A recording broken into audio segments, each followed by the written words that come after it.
Good evening everyone. This is Abhishek Chandola and you are watching my channel Chandola Classes. आज हम लोग बहुत important topic के बारे में बात करने वाले हैं, जिस टॉपिक का नाम है ट्रीटमेंट ऑफ रियलाइजेशन एक्सपेंसेस। किस तरीके से रियलाइजेशन एक्सपेंसेस का ट्रीटमेंट होता है डिसोल्यूशन के अंदर, ये टॉपिक बहुत इंपॉर्टेंट है। इस पॉइंट ऑफ व्यू से इंपॉर्टेंट है क्योंकि बोर्ड एग्जामिनेशन में बहुत हाई पॉसिबिलिटीज है कि डिसोल्यूशन के अंदर से आपके पास जो पूछा जाएगा वो पूछा जाएगा रियलाइजेशन एक्सपेंसेस की एंट्रीज, वो पूछी जाएंगी जनरल एंट्रीज, डिसोल्यूशन की जनरल एंट्रीज, और वहां पे रियलाइजेशन एक्सपेंसेस बहुत इंपॉर्टेंट रोल प्ले करता है क्योंकि ये एकमात्र जनरल एंट्रीज के पॉइंट ऑफ व्यू से एकमात्र ऐसा टॉपिक है जो बहुत कॉम्प्लिकेटेड है। ओके, तो आज हम लोग इसी चीज के बारे में बात करेंगे। रियलाइजेशन एक्सपेंसेस होता क्या है, सबसे पहले ये समझे। रियलाइजेशन एक्सपेंसेस है कि आपका जब फर्म डिसॉल्व हो रहा है तो डिसोल्यूशन होते समय, डिसॉल्व करते समय उसमें कुछ खर्चा होता है। जब आप अपनी एसेट्स को रियलाइज कर रहे हो, बेच रहे हो, तो बेचते समय उन एसेट्स को बेचते हुए कुछ एडिशनल एक्सपेंसेस होते हैं, जैसे उनकी ट्रैवलिंग में, उनकी ट्रांसपोर्टेशन में, उनकी सेलिंग में काफी जो खर्चे होते हैं, उनको हम लोग यहाँ पे कंसिडर करते हैं रियलाइजेशन एक्सपेंसेस। अब यहाँ पे परेशानी क्या है कि रियलाइजेशन एक्सपेंसेस दिया गया। अभी तक हम लोग जब रियलाइजेशन का अकाउंट बनाते थे तो रियलाइजेशन के अकाउंट बनाते समय हम लोग नॉर्मली इस तरीके से रियलाइजेशन के एक अकाउंट बनाते थे और वहां पे हम लोग जो रियलाइजेशन एक्सपेंसेस को रिकॉर्ड करते थे, नॉर्मली जब कुछ नहीं दिया होता था तो हम लोग यहाँ पे लिखते थे to bank account, to bank account, यहाँ पे लिखते थे आपका रियलाइजेशन एक्सपेंसेस जितने का भी होता था। वो कितने का था? 10,000 रुपीज, 10,000 रुपए का रियलाइजेशन सपोज करो है, तो हम लोग सिंपल से इसकी एंट्री क्या करते थे? इसकी एंट्री करते थे रियलाइजेशन डेबिट होगा, realisation account debit, realisation account debit to bank account. Simple सी एंट्रीज हम लोग इस तरीके से पास उसमें करते थे, कोई दिक्कत नहीं होती थी। बट अब क्या मतलब इसमें आगे चल के क्या होता है? उसमें आगे चल के ये होता है, ये तो तब की कहानी है जो रियलाइजेशन एक्सपेंसेस जो कौन पे करता था? पेड बाय फर्म, जब इसको फर्म पे कर रहा है। और दूसरी बात क्या है, इस खर्चे को बेयर भी कौन कर रहा है? Born by firm. इसको बेयर भी कौन कर रहा है? फर्म बेयर करता था। इसको कौन बेयर करता है? फर्म। यानी दे भी फर्म रहा है और इस फर्म को मतलब पैसा भी वही दे रहा है और उसको बेयर भी वही कर रहा है ना? तो वो बहुत इंपॉर्टेंट है। अभी आगे चल के इसमें क्या होता है, बहुत सारे ऐसी कंडीशंस आती है जहां पे फर्म का जो खर्चा है, यानी ये रियलाइजेशन एक्सपेंसेस है, ये देता कोई और है, बेयर कोई और कर रहा होता है, क्योंकि इसमें अलग अलग लोग हैं। फर्म तो है ही, कई बार इंडिविजुअल पार्टनर भी उस रियलाइजेशन एक्सपेंसेस को पे करता है। कई बार इंडिविजुअल पार्टनर उस रियलाइजेशन एक्सपेंसेस को पे तो नहीं करता, पर वो कहता है मैं बेयर कर लूंगा, चलो ये मेरे पास दे दो, मतलब मैं इस पैसे को जो है, इस पैसे की भरपाई मैं करूंगा। पैसा तुम दे रहे हो, पे तुम कर रहे हो, पे कोई और कर सकता है, पर उसको कौन बेयर कर रहा है? उसको बेयर कोई पार्टनर कर सकता है, कभी फर्म कर सकता है ना? तो ये सारी चीजें हमारे पास आ रही होती है। तो जब बेयर कोई और कर रहा है, पे कोई और कर रहा है, ये कंडीशन चेंज होती रहती है, तो इनके अकॉर्डिंग हमारी जनरल एंट्रीज भी चेंज होती है। तो आज का टॉपिक ये है कि क्या होगी अगर हमारे पास हर एंट्री, हर केस के अकॉर्डिंग हम लोग जनरल एंट्रीज कैसे फाइंड आउट करेंगे कि क्या जनरल एंट्रीज में होगी। तो आज इसको समझे। पहला केस इसमें है हमारे पास कि रियलाइजेशन एक्सपेंसेस जो है वो 10,000 रुपए के हैं। ठीक है, ये तो हमें समझ में आ गया। सबसे इंपॉर्टेंट ये है paid by firm, born bye firm. किसने पे किया? फर्म ने। दिया किसने? मतलब बेयर कौन कर रहा है? उसको बेयर भी फर्म कर रहा है। ध्यान रखना रियलाइजेशन एंट्रीज के पॉइंट ऑफ व्यू से, अब इसको कौन दे रहा है? फर्म दे रहा है। तो जब ये फर्म दे रहा है और फर्म ही इसको बेयर कर रहा है, तो ये इसी तरीके से रियलाइजेशन अकाउंट के डेबिट साइड में हम लिख दोगे टू बैंक अकाउंट। तो बैंक अकाउंट लिखोगे तो क्या एंट्री बनेगी? यहाँ पे भी इसकी एंट्री बनेगी क्या? Realisation account debit, realisation account debit to bank account. इसको कुछ ऐसे में भी समझो, कुछ ऐसे में समझो कि जब भी कोई पार्टनर या जब भी जो भी इसको पे करता है ना, पेड और बॉर्न, ये दो अलग चीजें हैं। जो पेड होगा वो हमेशा एंट्री की क्रेडिट साइड पे रिकॉर्ड होगा। समझ में आया? जो बेयर कर रहा है वो एंट्री की डेबिट साइड पे रिकॉर्ड होता है, डेबिट साइड पे रिकॉर्ड होता है। अब ये समझो यहां पे क्या हुआ था, किसने बेयर किया? इस यहां पे बेयर किया था फर्म ने। किसने बेयर किया था? फर्म ने। तो फर्म ने बेयर किया था, तो फर्म क्या होगा? डेबिट होगा। फर्म डेबिट होगा तो फर्म यानी रियलाइजेशन अकाउंट यहां पे डेबिट होगा। कौन डेबिट होगा? रियलाइजेशन अकाउंट जो है वो यहां पे डेबिट कर देंगे। किसने पे किया? फर्म ने पे किया। फर्म ने पे किया, क्या पे किया? पैसा दिया, क्या गया? व्हाट गोज आउट, तो बैंक आपसे जा रहा है, तो बैंक यहां पे क्या हो जाएगा? क्रेडिट हो जाएगा। फर्म से बैंक बैलेंस जा रहा है। ठीक, ऐसे हम लोग इसके सेकंड केस के बारे में डिस्कस करें। Case second, realisation expenses of 7,000 paid by firm. किसने पे किया? फर्म ने। यानी क्रेडिट में पेड कहां आता है? क्रेडिट में। क्रेडिट में फर्म ने पे किया तो क्या आएगा क्रेडिट में? बैंक। ठीक। बॉर्न बाय अमित, अमित इसको बेयर कर रहा है, तो बॉर्न यानी बेयर वाली कहां आती है? डेबिट साइड में। कौन बेयर कर रहा है? अमित। तो यानी डेबिट साइड पे ये रिकॉर्ड होगा, डेबिट में क्या आएगा? अमित। सिंपल सी बात है। तो एंट्री क्या बनी आपकी? एंट्री बनेगी Amit account debit, Amit account debit to bank account, Amit account debit to bank account 7,000 रुपए। सिंपल सी कहानी है। ऐसे ही पेड बाय पार्टनर, इसी का थर्ड, इसी को उल्टा लिया हमने। यहां पे पेड बाय पार्टनर है और बॉर्न बाय फर्म, ठीक है। फर्म उसको बेयर कर रहा है, पार्टनर उसको पे कर रहा है, इसी का उल्टा। जैसे हम लोग बोले कि रियलाइजेशन एक्सपेंसेस जो है वो पेड बाय, यहां पे फर्म है, हम यहां पे कह रहे हैं paid by partner, paid by partner. तो जब पार्टनर पे कर रहा है तो पार्टनर क्या होगा? जो पेड होता है वो क्रेडिट पे आता है, तो पार्टनर क्या होगा? वो पार्टनर क्रेडिट हो जाएगा।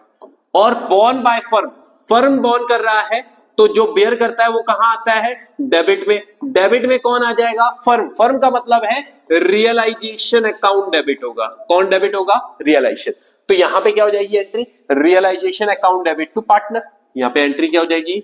Realisation account debit, realisation account debit to partner. Partner मतलब यहां पे अगर अमित पार्टनर है तो अमित से अकाउंट, ठीक। कितना जो भी होगा, माना 10,000 है तो 10,000 रुपए। सिंपल सी बात है। हम लोगों को छोटी सी चीज याद रखनी है कि जो पेड होगा वो क्रेडिट साइड पे, बेयर होगा डेबिट साइड पे। अभी इसी में आगे बढ़ते हैं। इसमें अगला है हमारे पास realisation expenses of 6,000 paid by Amit. यहां पे क्या है? पेड बाय पार्टनर और बॉर्न बाय सेम पार्टनर। ये बड़ा इंपॉर्टेंट है। उसी पार्टनर ने पे किया, यानी यहां पे क्या है? ये कह रहा है पेड बाय अमित, अमित ने पे किया, पेड बाय अमित, अमित ने इसको पे किया और इसको बेयर भी किसने किया? अमित ने। सबसे इंपॉर्टेंट, यानी पेड भी जो है वो पार्टनर कर रहा है और बेयर भी बॉर्न बाय पार्टनर। यानी यहां पे डेबिट में भी पार्टनर आ रहा है, क्रेडिट में भी पार्टनर आ रहा है, तो लिखने की जरूरत है ही क्या? ये ध्यान रखना, जब भी ऐसा कोई क्वेश्चन होता है तो वहां पे कोई भी एंट्री पास नहीं की जाएगी। इस चीज की कोई एंट्री नहीं होगी। सिंपल सी चीज है। अगर कहीं पे उस पैसे को दे भी पार्टनर रहा है और उस पैसे को बेयर भी पार्टनर कर रहा है तो उस केस में उसकी एंट्री पास करने की रिक्वायरमेंट नहीं है। अगले उसमें आ जाते हैं। केस फिफ्थ हमारे पास पेड बाय पार्टनर। किसने दिया पैसा? पैसा दिया पार्टनर ने, पेड बाय पार्टनर। पैसा किसने दिया? पार्टनर ने दिया।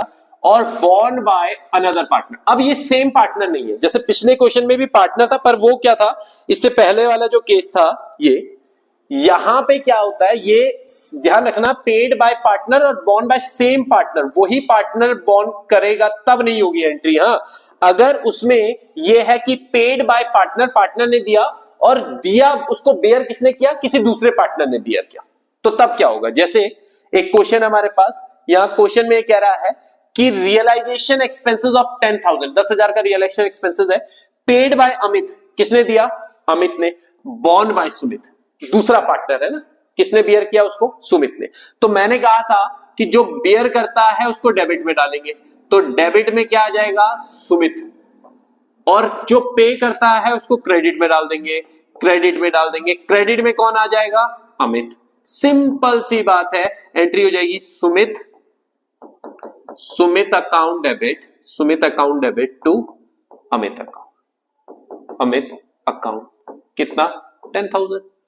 कोई ऐसे ज्यादा दिक्कत वाली चीज नहीं है। देखो इस क्वेश्चन को ना कई बार वो paid by Amit, borne by Sumit, या ये भी बोल सकता है कि paid by Amit, paid by Amit on behalf of Sumit, on behalf of Sumit, ये भी कई बार आता है। बात वही है, ऑन बिहाफ ऑफ सुमित, यानी सुमित के बिहाफ से अमित ने पे किया, यानी उसको कौन बेयर कर रहा है? सुमित। पर पे किसने किया? अमित ने पे किया। जो भी पे करेगा वो कहां पे आएगा? क्रेडिट साइड पे आएगा। जो भी पे करेगा वो क्रेडिट साइड पे आएगा। जो भी उसको बेयर कर रहा है, ये कौन है? जो बेयर कर रहा है। ये कौन है? जो उसको पे कर रहा है। ठीक, अगला वाला आ जाएगा केस। अच्छा, इसमें कुछ एडिशनल क्वेश्चन डाले हुए हम लोगों ने, कुछ 5 केस डिस्कस किए। अब ये कुछ क्वेश्चन डाले हुए हैं, यही केस होते हैं हमारे पास रियलाइजेशन एक्सपेंसेस के पॉइंट ऑफ व्यू से, यही क्वेश्चन केस आते भी हैं। अब यहां पे बोला हुआ है कि एक क्वेश्चन हमारे पास कि अमित जो है, अमित वाज गिवन 25,000 रुपए as remuneration for completing the dissolution work. कई बार क्या होता है ना, जैसे माना पार्टनर है अमित, सुमित, है ना, ये दोनों पार्टनर थे। अब इन्होंने म्यूचुअली डिसाइड किया कि यार अमित तू पूरे रियलाइजेशन के डिसोल्यूशन की जो जिम्मेदारी है वो तू निभा ले, और इसके लिए हम तेरे को क्या दे रहे हैं, कुछ रेम्यूनरेशन दे रहे हैं, इसके लिए हम तेरे को कुछ रेम्यूनरेशन दे रहे हैं, कुछ पैसा देंगे, है ना। तो इसके लिए उन्होंने उसको 25,000 रुपए दे दिए एज रेम्यूनरेशन। अब यहां पे ना दो कंडीशन होती है, दो अलग अलग कंडीशन होती है। पहली कंडीशन कि रेम्यूनरेशन तो दे दिया, रेम्यूनरेशन देने के बाद हम लोग उसको बोलते हैं कि 25,000 रुपए तेरे, और इसके बाद जितने भी रियलाइजेशन एक्सपेंसेस आएंगे, हम ये रियलाइजेशन एक्सपेंसेस थोड़ा दिए हमने उसको, ये उसको पैसा दिया कि भैया तू ये जो पूरा प्रोसेस करेगा ना, इस प्रोसेस के लिए तेरे को पैसा, ठीक। तो इसमें एक चीज आती है कि जो आप वहां पे बोलते हो कि जो इसमें रियलाइजेशन एक्सपेंसेस आते हैं ना, वो तू ही बियर करना, ठीक है। बॉर्न बाय ये जो पार्टनर है माना अमित, ये सारी चीजें आ जाती है। और दूसरा उसमें बोला जाता है कि ये नहीं बताया जाता है कि रियलाइजेशन एक्सपेंसेस कौन बियर करेगा, रियलाइजेशन एक्सपेंसेस कौन बियर करेगा, कौन बियर करेगा, ये बताया नहीं जाता है। तब क्या होगा, जैसे ये जरूर ध्यान रखना कि रेम्यूनरेशन तो मिल गया उसको 25,000 रुपए का, वो तो ठीक है, बट उसके बाद उसमें कुछ खर्चा भी तो होगा। एक सिंपल सी बात है कि आपने मुझे या कोई भी एक आपने किसी को रियलाइजेशन को प्रोसेस को करने के लिए पैसा दिया, ठीक है ना। अब उस पैसा देने के बाद उस पूरे प्रोसेस में कुछ खर्चा भी तो आएगा। अब वो पैसा उसके खर्चे के लिए था या वो पैसा सिर्फ इस चीज के लिए था कि तू इतनी मेहनत कर रहा है भैया, ये तेरा पैसा, ये तेरा एक तरीके से लेबर चार्ज। तो वो बहुत इंपॉर्टेंट है यहां पे समझना। यहां पे इसने कहा कि अमित 25,000 है, उसको रेम्यूनरेशन मिल रहा है completing the dissolution work, dissolution work को कंप्लीट करने के लिए उन्होंने उसे 25,000 रुपए दिए। He will bear all the realisation expenses of 20,000 rupees. उन्होंने बताया कि वो, अब आपने उसको 25,000 रुपए दे दिए ना, उसके बाद आपने ये बोला कि इसके बाद जो भी रियलाइजेशन एक्सपेंसेस होंगे वो तू बेयर करेगा। अमित को बोला, ये वाली कहानी आ गई कि ये कहा गया कि ये जो रियलाइजेशन एक्सपेंसेस इसके बाद आएंगे, यानी जो भी खर्चे होंगे वो तेरी जिम्मेदारी भैया, तू देख, तेरा काम जाने, तू उसको बेयर करेगा। तो वहां पे क्या होता है, उस केस में क्या होता है, जब ये अमित बेयर करेगा उसके बाद भले यहां पे रियलाइजेशन एक्सपेंसेस 20,000 आए, हमें मतलब ही नहीं है वो 20 आए, चाहे 20,000 आए, चाहे 20 लाख आए, हमने उसको कितने रुपए देने, 25,000। उसके बाद वो कितना भी रियलाइजेशन एक्सपेंसेस आ जाए उससे हमें कोई मतलब नहीं। यानी हम मतलब फर्म को, तो फर्म अपनी बुक में सिर्फ 25,000 रुपए की एंट्री करेगी जो उसने उसको क्या दिए, एज अ रेम्यूनरेशन दिया, उसी को रियलाइजेशन एक्सपेंसेस मानेगा। बट वो उसके अलावा रियलाइजेशन एक्सपेंसेस के 20,000 रुपए और जो खर्च हो रहे हैं उसका ट्रीटमेंट नहीं देगा। पर अगर ये लाइन नहीं बोली होती कि he will bear the realisation expenses, तब ये 20,000 रुपए के लिए भी करनी पड़ती है एंट्री। समझ पा रहे हो। तो यहां पे क्या होगा, यहां पे क्या था, यहां पे उसने बोला कि 25,000 रुपए उन्होंने दिए, किसने दिए, हु विल पेड द 25,000 रुपए, फर्म। किसको पे कर रहा है, पार्टनर को पे कर रहा है, यानी उसको एक तरीके से, यानी हम लोग जब रियलाइजेशन अकाउंट यहां पे बनाए तो हमने क्या किया, हमने यहां पे बेयर तो उसको फर्म ही कर रहा है, कौन से, वो 25,000 रुपए को, ठीक है ना। और किसको दे रहा है, पार्टनर को। तो वो जो पार्टनर है कौन, अमित, हम लोग यहां पे डेबिट साइड में लिख देंगे टू अमित रियलाइजेशन एक्सपेंसेस, कितने का, वो 25,000 रुपए। बस इसके अलावा हमें कोई जरूरत ही नहीं कुछ देखने की, क्योंकि 20,000 उसके बाद रियलाइजेशन, 20,000 आए चाहे 1 लाख आ जाए, उससे कोई मतलब नहीं है। तो इसकी एंट्री क्या होगी, इसकी एंट्री सिंपल से होगी कि रियलाइजेशन, भाई बेयर तो फर्म ही कर रहा है ना उसको, किसको, उन 25,000 को, realisation account debit to Amit account. Simple से क्या हमने उसको, है ना, 25,000 रुपए, 25,000, सिंपल सी कहानी है, कुछ एक्स्ट्रा देखने की जरूरत इसमें नहीं है ना। वो उसके बाद उस 20,000 रुपए की जो रियलाइजेशन एक्सपेंसेस है, इसके लिए कोई एंट्री नहीं होगी, कोई एंट्री पास नहीं करनी। क्यों, क्योंकि उन्होंने बोला था कि हम तेरे को 25 दे रहे हैं, तू जाने, उसके बाद तेरा काम जाने। उसके बाद अगला आ जाओ, अगला क्या है, रियलाइजेशन एक्सपेंसेस 10,000 रुपीज के हैं, पेड बाय फर्म। कौन पे कर रहा है, फर्म पे कर रहा है, half of which is borne by Amit, ठीक है। रियलाइजेशन एक्सपेंसेस कितने थे, 10,000, ये किसने पे किए, फर्म ने। और इसका पेड बाय फर्म, इसका आधा, इसका आधा यानी 5,000 रुपए वो अमित बेयर कर रहा है, अमित इसको बॉन्ड कर रहा है। यानी बाकी बचा हुआ आधा कौन बेयर कर रहा होगा? Obviously firm. बाकी बचा हुआ आधा कौन बेयर कर रहा होगा? फर्म। तो फिर मैंने अभी आपको बताया था एंट्री क्या होती है, पेड जो होता है, पेड जो होगा वो कहां आता है? क्रेडिट में। तो कौन पे कर रहा है? फर्म पे कर रहा है, यानी क्रेडिट साइड में क्या आएगा? बैंक। क्रेडिट में क्या आएगा? बैंक। यहां पे बेयर जहां कहां आता है? डेबिट साइड में। डेबिट साइड में कौन कहां आता है? बेयर आता है डेबिट साइड में। तो यहां पे कौन बेयर कर रहा है? अमित। तो अमित बेयर करेगा, तो इसमें एंट्री में जो डेबिट साइड में जो आएगा वो कौन आएगा? अमित। सिंपल सी बात है। यहां पे कौन बेयर कर रहा है? फर्म बेयर कर रहा है। तो डेबिट साइड में आएगा क्या आएगा? रियलाइजेशन डेबिट साइड में आएगा। जब फर्म बेयर कर रहा होता है तो क्या लिखते हैं? रियलाइजेशन। जब पार्टनर बेयर कर रहा होता है तो क्या लिखते हैं? पार्टनर का नाम। तो एंट्री क्या हो जाएगी? एंट्री हो जाएगी यहाँ पे डेबिट साइड में क्या क्या है? अमित है और रियलाइजेशन है। एंट्री हो जाएगी Amit, Amit account debit, realisation account debit to credit side में क्या है? Bank, to bank account. Simple सा। कितना यहां पे आ जाएगा? 5,000 और यहां पे आ जाएगा 10,000 रुपए। सिंपल सी कहानी, कुछ ज्यादा दिक्कत वाली चीज नहीं रही। ठीक है ना? मैं वही चीज आपको ध्यान रखनी है, एक सिंपल सी चीज आपको याद रखनी है, बाकी कुछ नहीं है इसमें। ओके, अब इसमें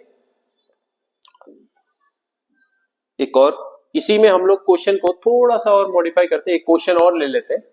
यानी यहां पे होता है कि रियलाइजेशन एक्सपेंसेस 10,000 के होते हैं। ठीक है ना? Paid by firm, half of which is borne by Amit. यहां पे तो ये है, हम अगर इसको थोड़ा सा चेंज कर दें, हम पेड बाय फर्म की जगह हम इसको करें पेड बाय अमित, इसको कर देते हैं पेड बाय अमित, और बोलते हैं half of which is borne by Amit न करके half of which is borne by firm कर देते हैं, half of which is borne by firm. तब क्या होगा? तब उस केस में ये चीजें थोड़ी सी चेंज हो जाएंगी। चेंज क्या होगी जरा इसके बारे में थोड़ा सा डिस्कस कर लेते हैं। ठीक है, देखिए, अरे भाई, ठीक है। अब यहां पे क्या है? Paid by Amit. किसने पे किया? अमित ने पे किया। मैंने बताया था कि जब कोई पार्टनर पे कर रहा होता है तो क्रेडिट में उस पार्टनर का नाम आ जाएगा। क्रेडिट में कौन हो जाएगा? यहां पे अमित क्रेडिट हो जाएगा। चलिए ठीक है। Half of which is borne by firm. तो इसको पूरे को समझें तो हुआ क्या कि 10,000 रुपए का रियलाइजेशन एक्सपेंसेस है जो कि पेड बाय अमित। अमित ने इसको पे किया। चलिए ये हमें समझ में आ गया। इसका आधा जो है वो किसने बेयर किया? उसने कहा 5,000 रुपए इसको जो बॉन्ड कर रहा है वो बेयर कर रहा है फर्म। कौन? By firm. चलिए ये भी समझ में आ गया। यानी ऑब्वियसली बाकी बचा हुआ आधा ये पार्टनर ही बेयर कर रहा होगा। 5,000 रुपए जो बाकी बचा ये कौन बेयर कर रहा होगा? यही पार्टनर, बॉन्ड बाय अमित। हम लोग ये मान के चल लेते हैं। अब मैंने आपको बताया था कि एंट्री क्या होती है? एंट्री होती है कि जो बेयर कर रहा होता है उसको डेबिट करते हैं। यहां पे कौन बेयर कर रहा है? फर्म। तो फर्म बेयर कर रहा है तो यहां पे क्या हो जाएगा? रियलाइजेशन डेबिट हो जाएगा। सिंपल सी बात है। यहां कौन बेयर कर रहा है? पार्टनर। तो यहां पे डेबिट हो जाएगा कौन? पार्टनर, यानी अमित डेबिट हो जाएगा। और यहां पेड बाय अमित, अमित पे कर रहा है। पेड हमेशा कहां आता है? क्रेडिट में। क्रेडिट हो जाएगा कौन? अमित क्रेडिट हो जाएगा। सिंपल सी कहानी है। तो अब एंट्री क्या बनेगी आप देखो। चले ये तो हमें समझ में आया कि पेड बाय अमित, और यहां पे बेयर भी इसको अमित ही कर रहा है। तो यानी ये जो पेड बाय अमित और बेयर बाय अमित है इसकी तो एंट्री हमने करनी नहीं। तो 10,000 में से 5,000 की तो एंट्री होनी नहीं। उसी 5,000 रुपए की एंट्री होगी which is paid by Amit and borne by firm. जो कि किसने पे किया? अमित ने पे किया। और उसको बेयर कौन कर रहा है? फर्म बेयर कर रहा है। यानी क्रेडिट साइड में अमित हो जाएगा, डेबिट साइड में क्या हो जाएगा? रियलाइजेशन। एंट्री हो जाएगी realisation account debit to Amit account. कितना रुपए? 5,000। बाकी बचे हुए 5,000 की कोई एंट्री हमने पास नहीं करनी है। सिंपल सी कहानी है ना? तो कहने का मतलब है आपको उसी चीज के ऊपर फोकस करना है, डेबिट और क्रेडिट पे, कि भैया कौन, अगर जो भी उसको पे करना है, पेड करने वाला कहां आएगा? क्रेडिट में। बेयर करने, बॉन्ड करने वाला कहां आएगा? डेबिट साइड में। और ये बहुत अच्छे से समझ के रखना, कहीं पे if no information is given, information is is given, अगर कोई भी इंफॉर्मेशन नहीं दी हुई है, एज्यूम करो कि फर्म ही कर रहा होगा, चाहे पेड हो चाहे बॉर्न हो। अगर उसने ये नहीं बताया कि किसने पे किया किसने बॉर्न किया, तो हम लोग ये एज्यूम करेंगे कि फर्म ने ही पे किया, फर्म ने इसको क्या किया, बियर किया। Got it? तो आई थिंक ये रियलाइजेशन एक्सपेंसेस वाला ट्रीटमेंट आप लोगों को क्लियर हो गया होगा, ठीक है ना। तो अगला कौन सा टॉपिक, कोई भी टॉपिक अगर आपका डाउटफुल है आप उसको मेंशन करें कमेंट बॉक्स में, मैं उसके ऊपर जरूर वीडियो बनाऊंगा। तो मिलते हैं अपनी नेक्स्ट वीडियो में, टिल देन गुड बाय।